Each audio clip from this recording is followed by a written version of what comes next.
Berlin. Once the epicenter of Nazi evil. Once a divided city in a divided country. Once a Cold War flashpoint. Today, it stands redeemed, restored, and reunited.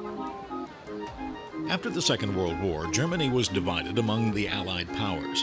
Berlin fell in the Soviet sector, but because it was the former capital of Nazi Germany, it too was subdivided into 4 sectors. The East struggled to recover under the repressive communist regime. Approximately 3.5 million East Germans defected to the West through Berlin, that is until 1961, when East German authorities built the notorious Berlin Wall.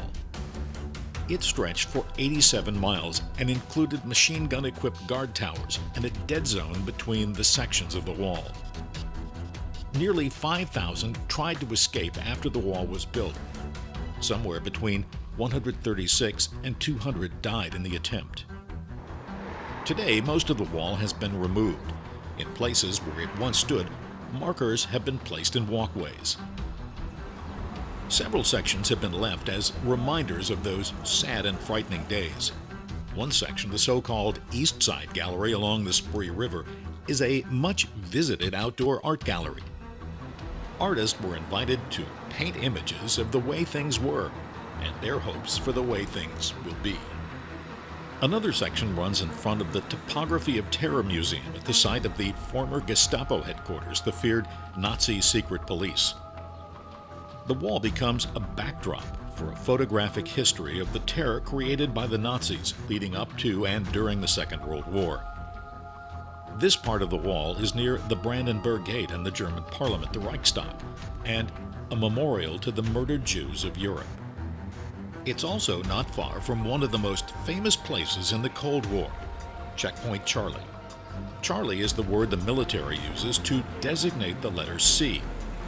It was the east-west crossing point for foreigners and the military. On October 22, 1961, the Soviets massed tanks on their side of Checkpoint Charlie to intimidate Allied forces. American tanks were brought in. Had someone fired on purpose or by mistake, it could have escalated to a nuclear war. Fortunately, both sides de-escalated.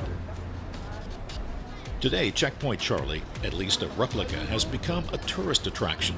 Fake guards dressed in military uniforms will pose for pictures for a fee. Nearby, there's a private museum devoted to the wall and the Cold War history of the city. There are several other related displays in the area. Checkpoint Charlie has transitioned from flashpoint to tourist kitsch. There's a Starbucks, fast food restaurants, and souvenir shops along Friedrichstrasse. On November 9, 1989, after weeks of civil unrest, the East German government finally announced that it would allow its citizens to once again visit the West.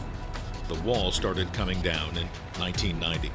It symbolically signaled the beginning of the end of the divided Germany and the end of the Cold War. It marked the start of reconciliation, reunification, and healing. On October 3, 1990, the two Germanys became the Federal Republic of Germany.